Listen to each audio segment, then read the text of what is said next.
You ever have one of them days where things just don't go right? Well, that's what happened to me, I don't know, 2 or 3 days ago when I was working on this truck. First off, I'm trying to get the bed off of this truck. All the bolts are stuck, so I'm ending up having to cut them off, and then I chisel the head off, and then they drop down through. Anyway, so I'm ending up having to cut them off. My air hose kept coming apart on me. After about 5 times, I'd had enough, and I went and I bought a new one. I may have mentioned all this in the last video. I think I said that, which it's fine. I can see, and everything's fine. At the time, I thought I really screwed something up, but turns out everything's fine. So, working on the truck here. If I can get some light over here, maybe, kinda. Anyway, I'm having to cut the bed bolts out. There's 6 of them. I got these 2 cut out. The rest of them are all stuck. They will not budge. The nut won't budge. I've tried every impact I have, and it won't budge them. I tried it by hand with a big breaker bar. Nothing is working. And if you put too much torque on them, then up here they just start spinning. So I'm using this little tool. This is actually a Harbor Freight tool. I give it a thumbs up. This thing actually works pretty decent. If you really put a load on it, it will overheat. You just gotta wait a couple seconds, push the reset button, and away you go. I've used the hell out of this thing, and it does a pretty good job. Looks like it's got a screw coming loose though. And you're gonna go through a lot of discs cutting through the heads of those bolts. Air chisel. I'll show you. I cut slits in the head and then I chisel them off, hit myself in the eye, cuss and swear, and then my air hose, my damn air hose kept coming apart. I burned a hole in this thing last year, and it's got a clamp on it, and I tightened that thing up as tight as I can get it, and the thing keeps coming off. It would just blow out. It sounded like a damn gun going off right by my head, and I'd had enough. So I said bye-bye to that. Well, there she is. Good morning. Say good morning. You're just full of fire all the time, aren't you? Come on. Yeah, she's playful. Well, we'll check on the weather, and it is much cooler than it has been. Still a little humid, but it is much, much cooler. But it's supposed to get back in the 90s next week, so whatever. So I went and I bought me a new hose. This is a Goodyear hose. It's got the ends built into it like it's supposed to. Then my air regulator, I think I showed this, air regulator is going bad, which what it does makes this noise. Except for it makes that noise whenever I have something attached and using it, and the tank just howls. And it got so I could take that T-handle out, clean everything off, and that would kind of fix it for a little bit. But anymore, that doesn't work. I tightened up all these little bolts all around the head of it, or the top of it, and that didn't work either. So I ordered a new one 2 days ago off Amazon. It's not the same brand as that one. I looked that one up, and that sucker is expensive. It's like 200 bucks. And I'm not spending $200 on an air regulator unless I absolutely have to. So I bought one off Amazon that looked pretty decent. I don't think it's rated for that thing's rated for like 250 PSI or something like that.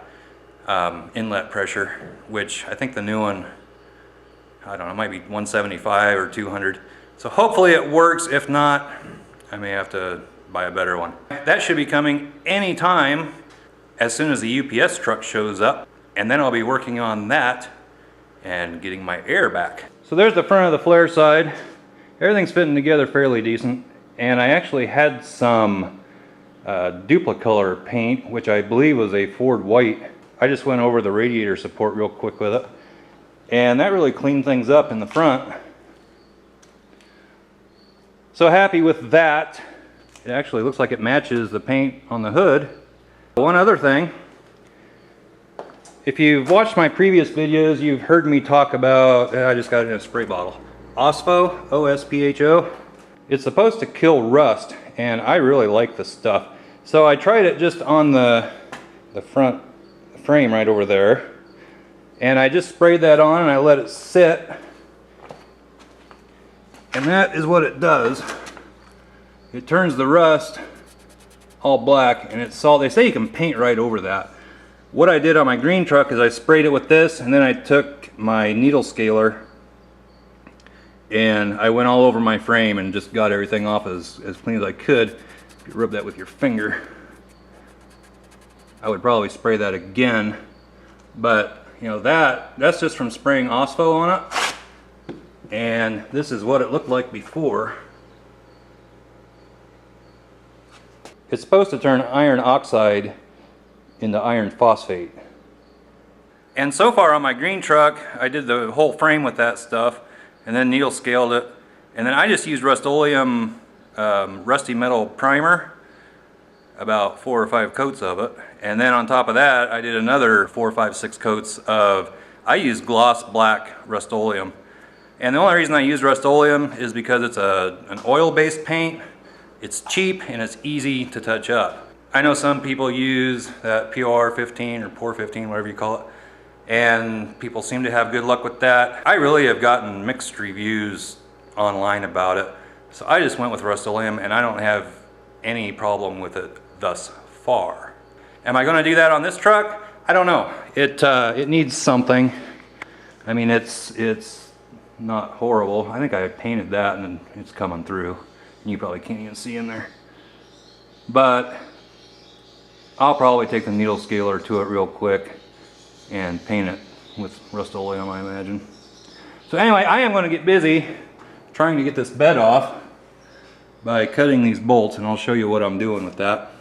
Hopefully I can get this bed off today. To get the bed off, you got to take all the bolts out, and then on both fuel tanks, there's 3 screws inside here. You got to take them out on this tank and on the back tank. I'm going to get busy doing this, and I will show you my progress. Well, like I said, the temperature is down a little bit. The humidity is still up. I'm hot.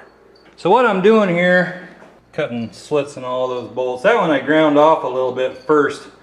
That might work better. If it does, I'm going to grind the rest of them down a little bit. So as soon as my trusty UPS driver shows up and I get my air tank redone, I can use my air chisel. Because right now, it ain't working. UPS just showed up. Well, let's get into this and see what we got.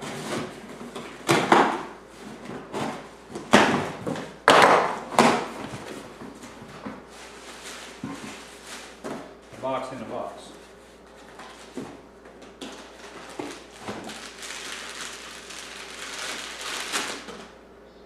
And that is what we have. Looks about the same, but different brand. I'm gonna go put this on. So I got this old one off, just unscrewed out of where it hooks into the tank. This one is 400 maximum input and 200 usable. No, yeah, 200 usable. 250. The new one I got is 250. The hell of 250. 250 maximum supply pressure, 150 operating, which I'm pretty sure you can go above that. But now I just gotta get this out of this, put it in the new one, put it back in the tank. Bada bing, bada boom. New gauge too, I wasn't expecting that. Well, I'm gonna put this on the tank. Well, I didn't record any of this just because it took a very long time. I got the bed of this truck off all by me lonesome. I was gonna have my son come out, see if he could swing by tomorrow and help me get this off, but I managed to do it by myself. It wasn't easy. Here's the truck and the bed. I've got it on this little cart thing that I made when I did my other truck. It's got caster wheels on the bottom. They lock and swivel, and so I can roll it around pretty easy. And there's the frame, which really doesn't look too bad. I mean, okay, it doesn't look good. It looks worse than it is. This truck was Z-barted at some point because it's got Z-bar plugs in it. And this stuff over here is undercoating of some type,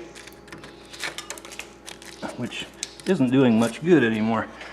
There is a lot of surface rust, but once I take the needle scaler to it, it'll clean most of that off. And I'm probably going to order some more OSPO to spray the frame down with and then paint it. So in my last video, somebody commented that they didn't see the PO box in the descriptions. Just in case you want to know what it is, I'll show it right now.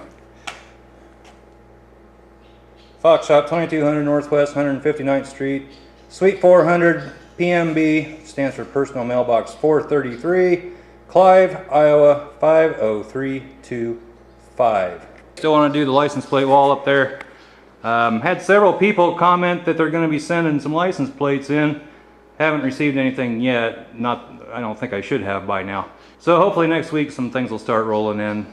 We'll see. I just think it'd be something cool to do.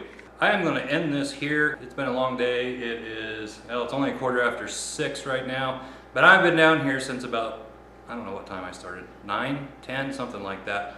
This truck has fought me every step of the way, it seems like, and everything's going wrong. But I'm getting there, I'm making progress. The next thing I'm probably going to be doing is the cab corners. Show you those real quick.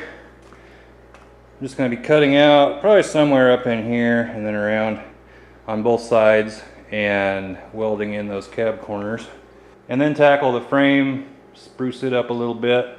I managed to get the new regulator on and everything is working just fine now.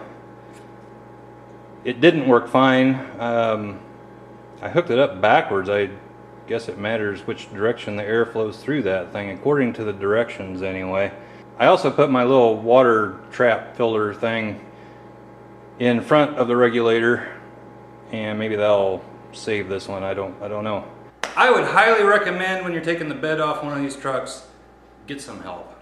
It wasn't easy. I put this cart right behind the truck, and then I put three lines of 2x4s, three 2x4s high, 3 across, 3 high, and then I kind of slid it up on those, and then you have to pick the whole front of the bed up and lift it up over.